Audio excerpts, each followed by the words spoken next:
Ya habiendo finalizado los objetivos de política económica, pasamos a analizar los instrumentos para alcanzarlos, siempre teniendo en vista el esquema inicial tratado, la situación inicial, los objetivos planteados y los instrumentos que se utilizarán.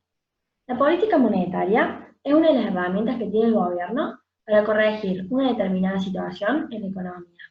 Analizaremos dicho instrumento a partir de una serie de noticias. La primera noticia se titula La política monetaria argentina en tiempo de pandemia y cuarentena total. Hoy en día está en vista cómo financiar la gran crisis por la que está atravesando el mundo, pero más específicamente analizaremos con este artículo la situación de Argentina. Analizando la situación de hoy en día, Argentina tuvo que responder con políticas fiscales y políticas monetarias más flexibles que lo programado. La volatilidad externa, dada por un aumento de las cotizaciones del tipo de cambio, sumada a la mayor liquidez local, dada por un incremento de base monetaria debido a la gran emisión monetaria, tiene un único resultado: tasas de interés a la baja. Claramente lo podemos ver en el gráfico, se está frente a una política monetaria expansiva, es decir, se está expandiendo la oferta monetaria. Y si se mantiene la demanda constante, se produce esta caída del interés. Lo importante que hay que destacar es que se seguirá emitiendo dinero, por la necesidad de liquidez en el corto plazo y por la emergencia sanitaria por la que estamos atravesando, que hace suponer que el déficit primario va a crecer cada vez más.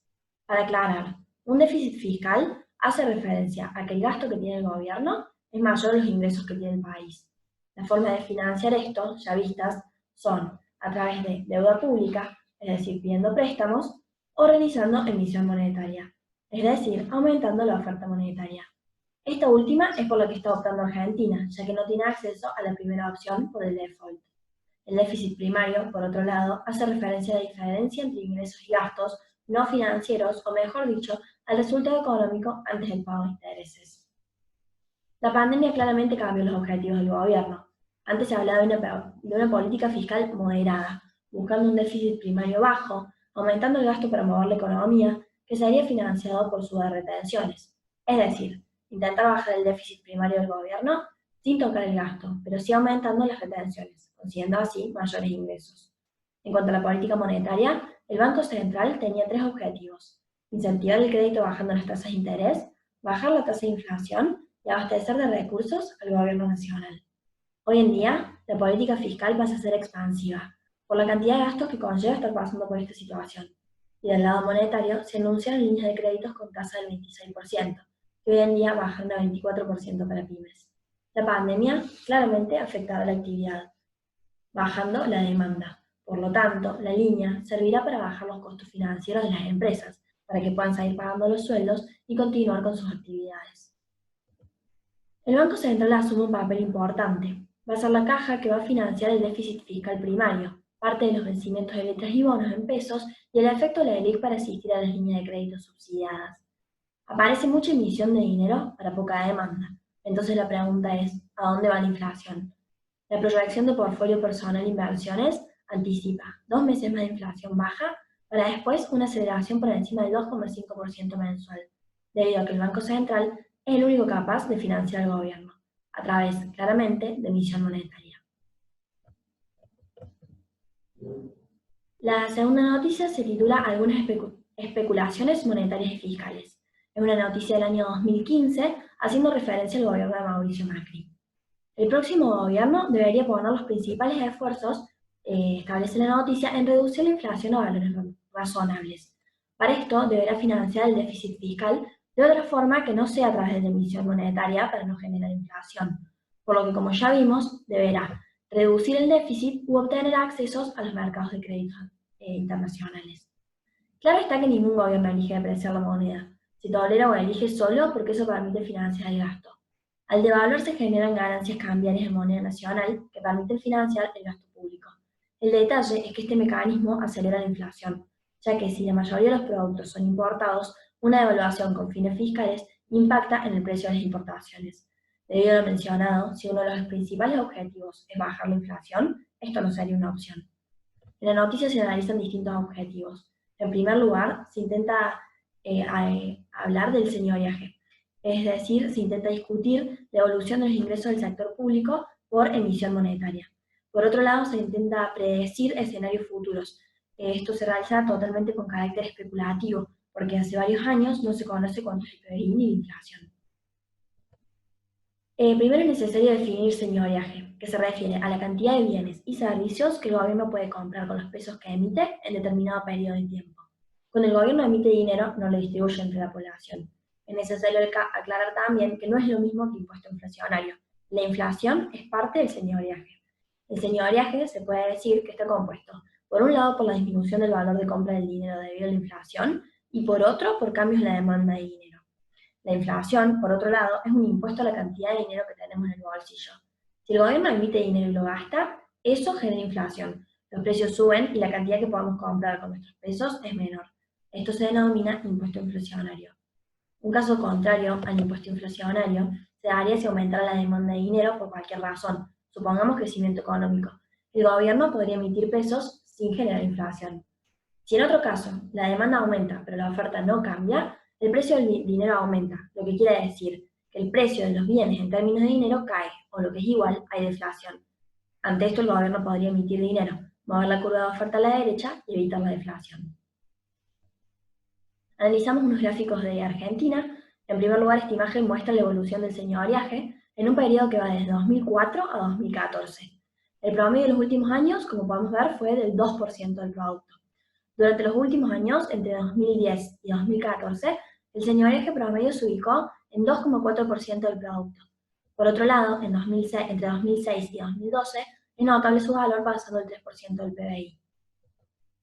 Por otro lado, estas imágenes muestran la descomposición del señoriaje en sus dos componentes ya mencionados, por un lado la inflación y por el otro cambios en la demanda de dinero. En 2006 podemos ver el pico del señoriaje, que se debe principalmente al aumento de la demanda de dinero, mientras que en el 2012 domina el impuesto inflacionario. En el año 2014, si bien mostró un alto valor del impuesto inflacionario, el señoriaje se vio negativamente afectado por una importante caída de la demanda de dinero, inducida por la recesión y el aumento de la tasa de interés. En resumen, ambas imágenes muestran que durante los últimos 5 años, el gobierno financió gasto público con emisión monetaria, en un valor de aproximadamente 2,4% del producto.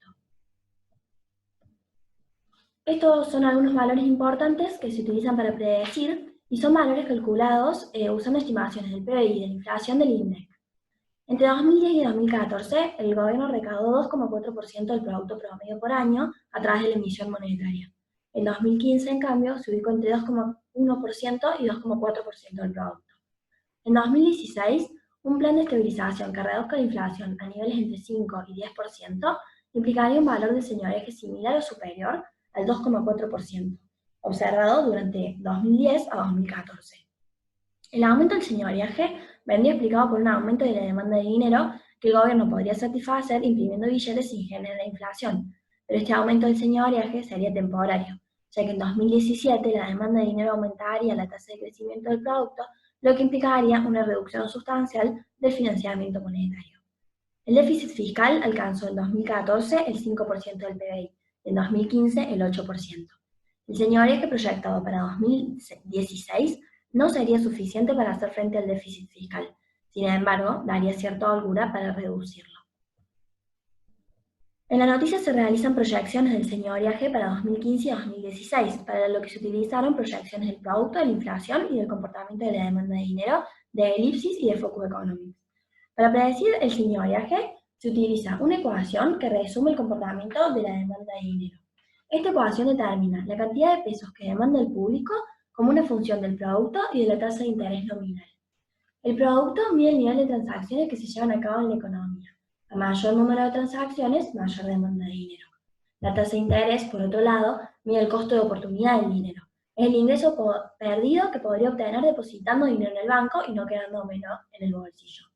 Una reducción de la inflación se verá reflejada en una reducción de la tasa de interés nominal y por lo tanto en un aumento de la demanda de dinero. Acá podemos ver la fórmula de la demanda de dinero, donde A es un número, I sub t es el PBI real, y alfa mide la sensibilidad o elasticidad de la demanda de dinero ante cambios en la tasa de interés denominada I sub t. A partir de estimar los distintos parámetros recién mencionados, se llega a la predicción de la demanda de dinero. Por otro lado, la siguiente tabla muestra el señoriaje proyectado para el año 2015, analizando distintos escenarios.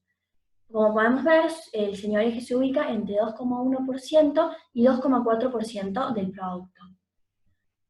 Por otro lado, la siguiente tabla muestra algunas predicciones del señoreaje para 2016, analizando también distintos escenarios sobre el crecimiento del producto, la inflación y la tasa de interés nominal. El promedio se ubica en un valor del señoreaje de 2,5%. Como podemos ver, la mayoría de los escenarios producen un importante nivel de señoreaje, explicado casi en su totalidad por la mayor demanda de dinero. Las proyecciones de señoreaje son en gran medida superiores al promedio de los últimos años. Este ingreso adicional podría ser importante para dar cierto espacio fiscal al inevitable ajuste que el próximo gobierno deberá implementar si quiere eliminar la inflación. Pero este ingreso es temporario. El gran aumento del señoreaje se debe a la caída de la tasa de interés. Una vez que la tasa de interés permanezca estable en un nivel más bajo, la demanda de dinero y por lo tanto el señoreaje se moverán de acuerdo al crecimiento económico. Por último, en una noticia encontrada del Economista, se realiza el siguiente análisis del señoreaje de hoy en día. A los efectos de calcular el señoreaje mensual desde enero hasta marzo, dado que el PBI se publica trimestralmente, se puede representar el señoreaje en términos de la recaudación fiscal total. Mientras la economía necesita bajar la tasa de inflación, el señoreaje trepa nominalmente a niveles insostenibles en el mediano plazo, en términos de los ingresos totales del fisco, en un 43,5%, como podemos ver en la tabla. En términos reales, para el señoreaje neto de impuesto inflacionario, calculamos la pérdida por inflación del total de dinero que existe en la economía del inicio de 2020, se suma lo emitido deflactado por inflación y se suma lo emitido deflactado por inflación. La ganancia permite ver al final de la tabla cuánto participa en poder adquisitivo del fisco la política monetaria, como podemos ver en un 19,9%. Esto, que parece muchísimo si fuera en términos anuales, solamente corresponde a un trimestre.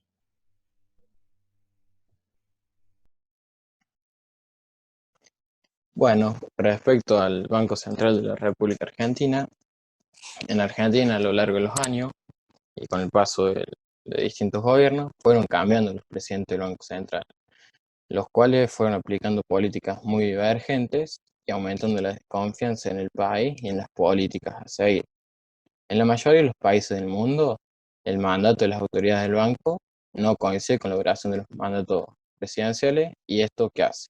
Permite que haya independencia en las políticas monetarias y que puedan continuar estas políticas monetarias favorables a pesar de que cambie el gobierno y que sean independientes de resultados electorales, por ejemplo. En nuestro país, aunque la ley establece esa modalidad, no sucede y la tradición es que cuando se elige un nuevo gobierno, eh, renuncie el presidente del Banco Central y asume uno que viene con el gobierno elegido, electo.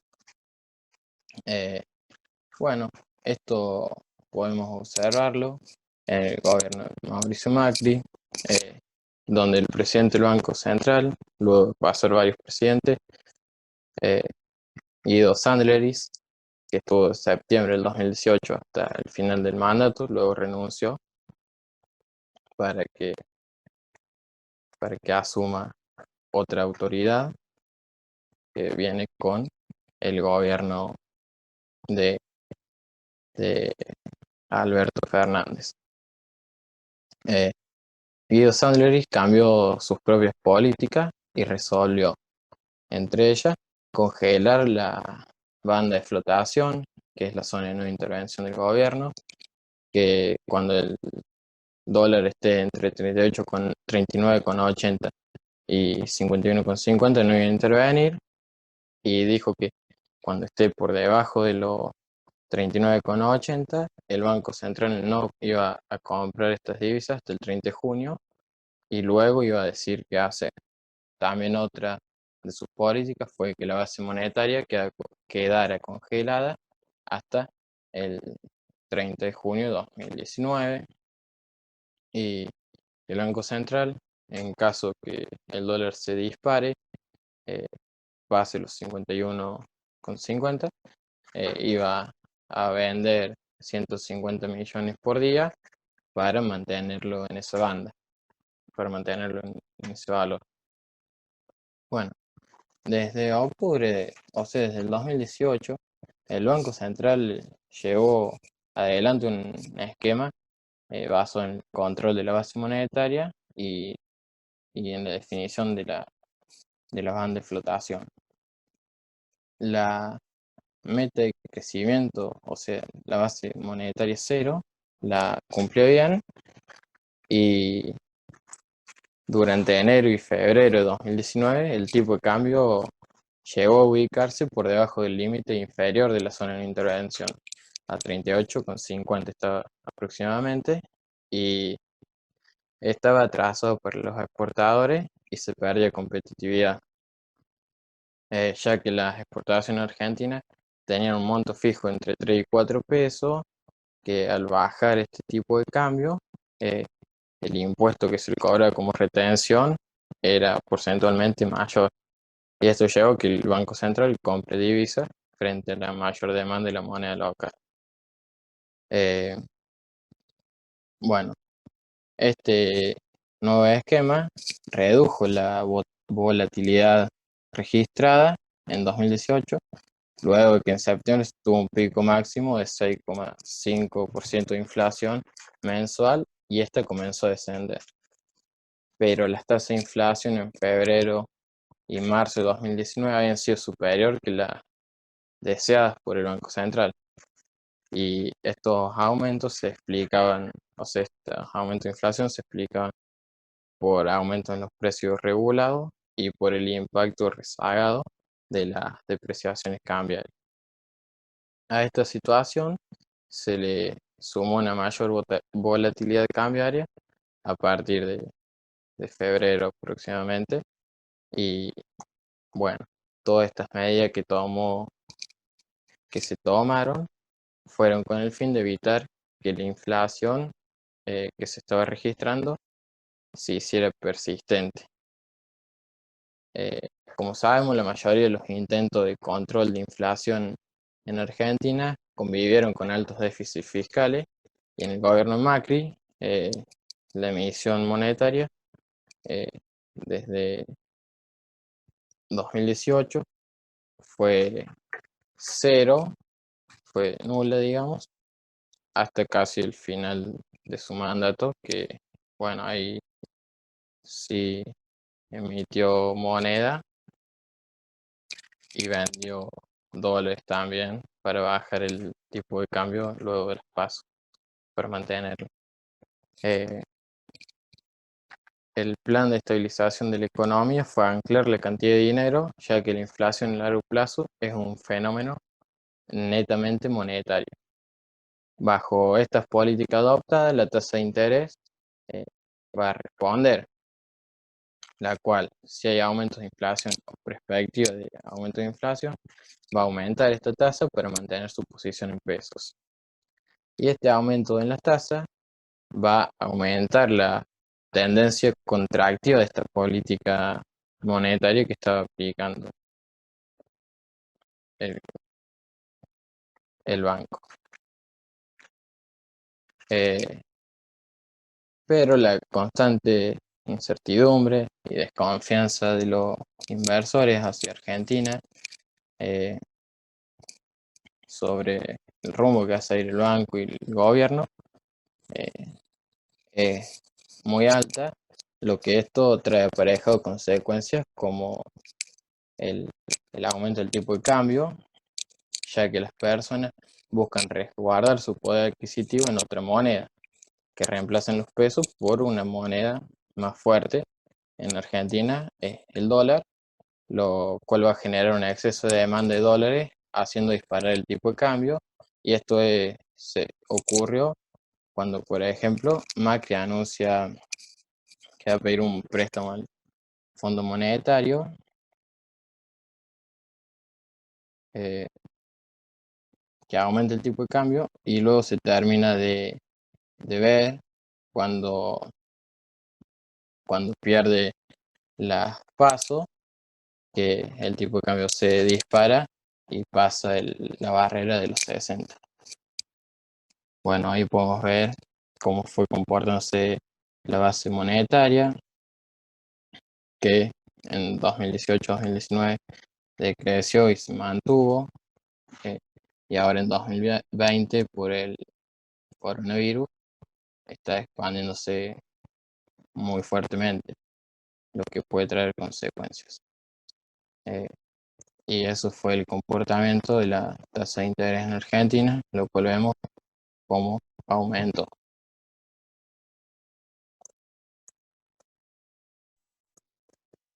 Bueno, en cuanto a la tasa de interés, podemos ver que cuando centrarse en la tasa de interés no es suficiente, que esto llevó a la crisis del 2008. Antes de la crisis del 2008, la mayoría de los gobiernos carecía un marco institucional adecuado para discutir las políticas financieras, y los bancos centrales se centraban en política monetaria y utilizaban en general las tasas de intereses para influir en la inflación y en el producto del país, creyendo que este enfoque iba a garantizar la estabilidad económica, y cuando se trata de una política financiera la dejaba en manos del libre mercado. La crisis financiera le pone fin a esta manera de abordar las cosas, y se dice que la crisis del 2008 no fue una crisis de política monetaria, sino de política financiera. Fue una crisis de crédito fácil, con instituciones con alto grado de apalancamiento y una falta general de supervisión y regulación en el sector bancario y financiero, ya que se dan créditos a personas que tal vez eran de mucho riesgo. Esta crisis comienza en 2002, cuando se baja la tasa de interés de 6% a 1% para facilitar el financiamiento a personas con ingresos más bajos, y el dinero era muy barato entonces.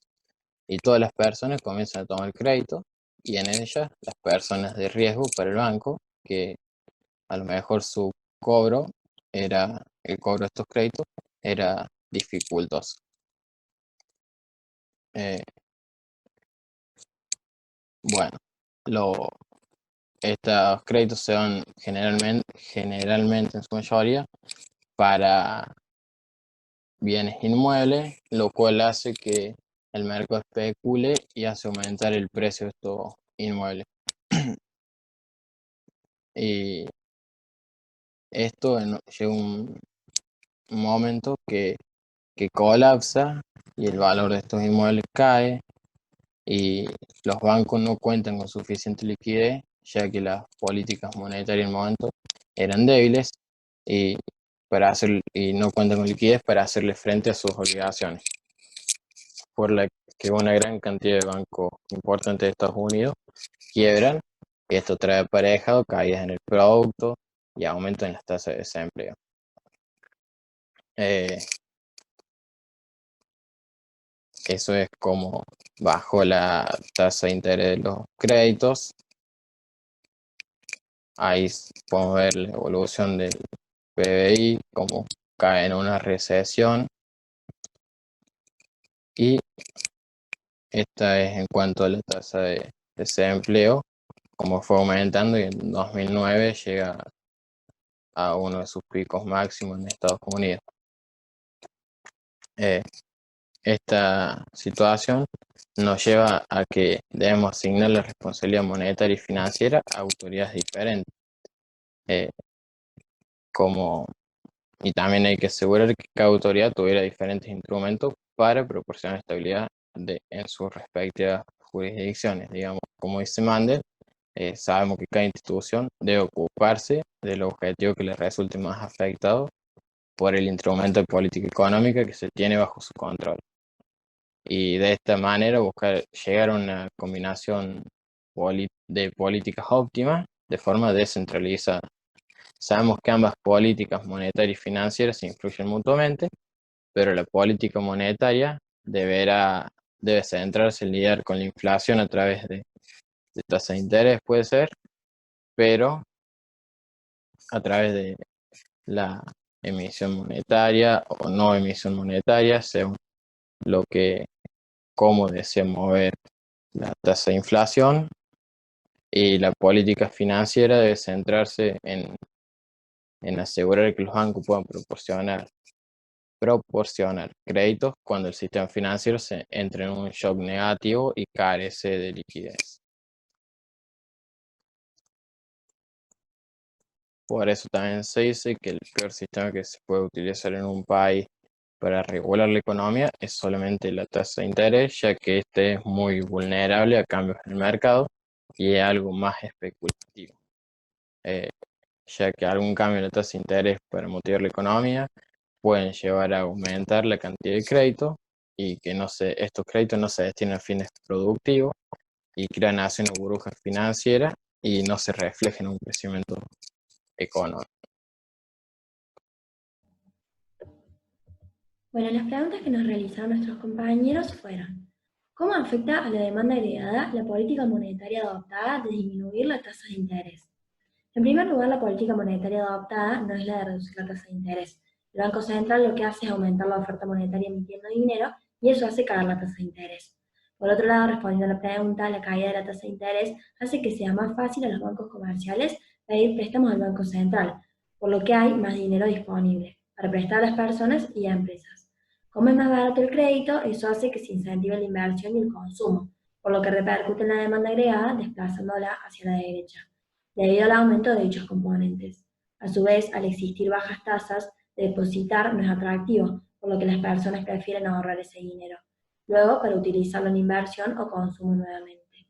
El efecto negativo de esto es que al caer la tasa de interés aumenta la inflación, dado que al incrementarse la demanda agregada, los precios de bienes y servicios tienden a subir.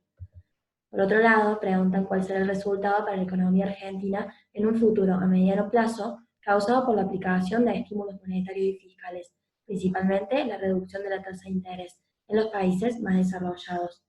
Si se reduce la tasa de interés en los países más desarrollados, podríamos decir que eso genera que haya mucha liquidez. Las tasas no son atractivas y la gente elige quedarse con el dinero. Entonces, si Argentina ante esto ofrece buenas tasas, es una buena oportunidad para que entren capitales del mundo al país. Lo que habría que analizar es si esta situación de tasas bajas es transitoria o permanente.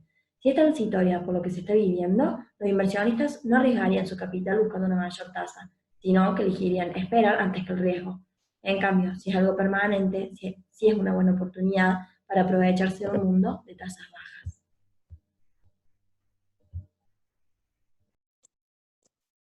Bueno, otra de las preguntas que se nos hicieron fue si eh, va a tener efecto positivo en el largo plazo las políticas monetarias adoptadas por el gobierno en este momento.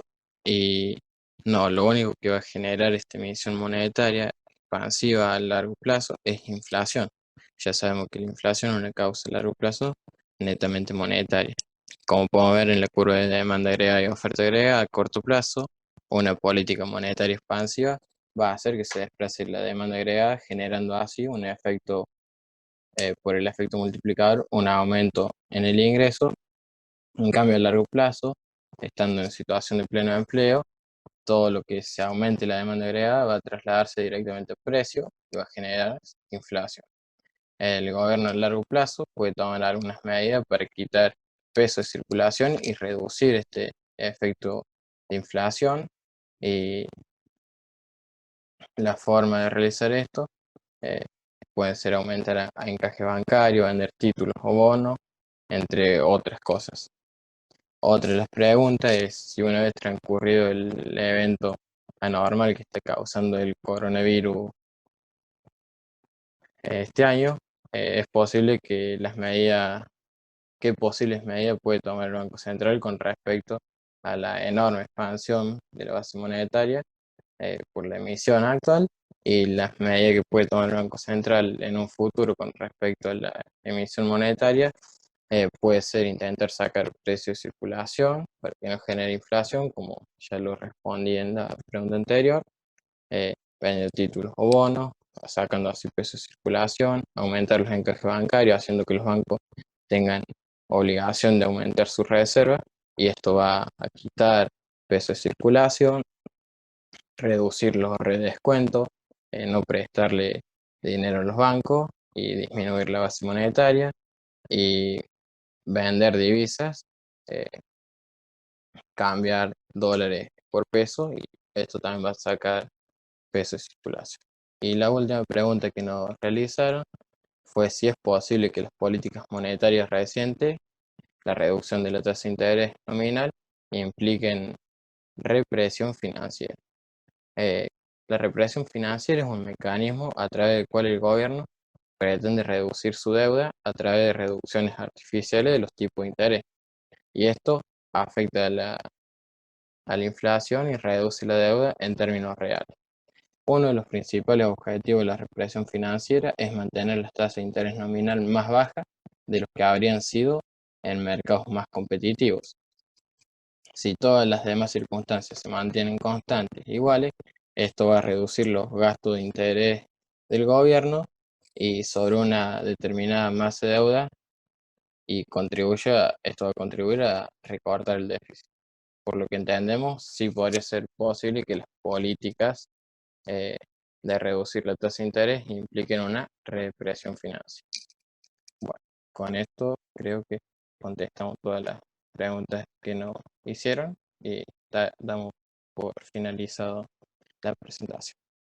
Gracias.